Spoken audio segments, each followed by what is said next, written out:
ആധുനിക ചികിത്സാ സൗകര്യങ്ങളുടെയും വിദഗ്ധ ഡോക്ടർമാരുടെയും സേവനമിനി നിങ്ങളുടെ അടുത്തും. വിശ്വസ്തതയുടെ പര്യായമായ ചേലക്കര ജീവോദയ മിഷൻ ആശുപത്രിയിൽ general medicine, gynaecology, paediatrics, ENT, ഓർത്തോപീഡിയാട്രിക്സ്, dentistry, nephrology, neurology, cardiology, ophthalmology, general surgery and laparoscopic surgery ഉൾപ്പെടെ 17ലധികം ഡിപ്പാർട്ട്മെന്റുകൾ പ്രവർത്തിക്കുന്നു. ഒറ്റപ്പാലത്ത് സ്ട്രീം പദ്ധതിയുടെ ഭാഗമായി കുട്ടി ഗവേഷകരുടെ ആശയാവതരണ ശില്പശാല സംഘടിപ്പിച്ചു.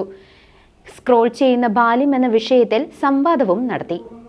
പൊതുവിദ്യാഭ്യാസ വകുപ്പ്, സമഗ്ര ശിക്ഷ കേരള, കുസാറ്റ് എന്നിവർ സംയുക്തമായി നടപ്പിലാക്കുന്ന സ്ട്രീം എക്കോസിസ്റ്റം പദ്ധതിയുടെ ഭാഗമായി ഒറ്റപ്പാലം BRCക്ക് കീഴിലുള്ള വിദ്യാർത്ഥികളെ പങ്കെടുപ്പിച്ചുകൊണ്ട് ഒറ്റപ്പാലം NSS KPT സ്കൂളിൽ കുട്ടി ഗവേഷക കൂട്ടം ആശയ അവതരണ ശില്പശാല നടന്നു. സ്ട്രീം 2ാം ഘട്ട പ്രൊജക്ടിന് മുന്നോടിയായി നടന്ന ഈ ശില്പശാലയിൽ സ്ക്രോൾ ചെയ്യുന്ന ബാല്യം, ക്ഷയിക്കുന്ന ആരോഗ്യം എന്ന പ്രധാന വിഷയത്തെ അധികരിച്ച് കുട്ടി ഗവേഷകർ സംവാദവും നടത്തി. വിരമിച്ച പ്രധാന അധ്യാപകൻ വിനോദ് കുമാർ പരിപാടി ഉദ്ഘാടനം ചെയ്തു. ഒറ്റപ്പാലം BPC PM വെങ്കടേശ്വരൻ അധ്യക്ഷത വഹിച്ചു. ഗവേഷക വിദ്യാർത്ഥിനി വിപഞ്ചി ഭാസ്കർ വിദ്യാർത്ഥികൾക്ക് ക്ലാസ് നയിച്ചു. പ്രധാന അധ്യാപിക രാധിക, ക്ലസ്റ്റർ കോർഡിനേറ്റർമാരായ AP ശ്രീജ, M ശ്രുതി തുടങ്ങിയവർ സംസാരിച്ചു.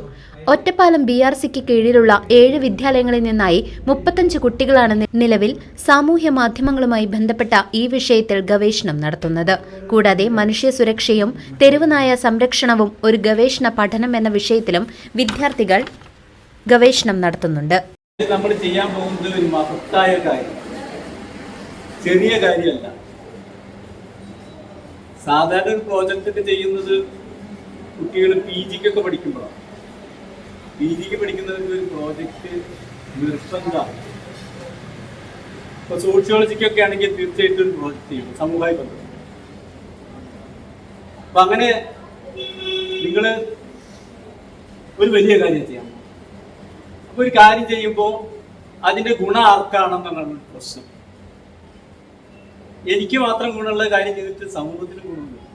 പക്ഷെ നിങ്ങൾ ചെയ്യാൻ പോകുന്നത് ഇന്നത്തെ കുട്ടികൾക്ക് മാത്രമല്ല, വരും തലമുറയ്ക്ക് കൂടി പ്രയോജനപ്പെടുത്താവുന്ന, അല്ലെങ്കിൽ അവരെ ചില അപകടങ്ങളിൽ നിന്ന് രക്ഷിക്കാവുന്ന ഒരു വലിയ പ്രവർത്തനം. News desk CCV.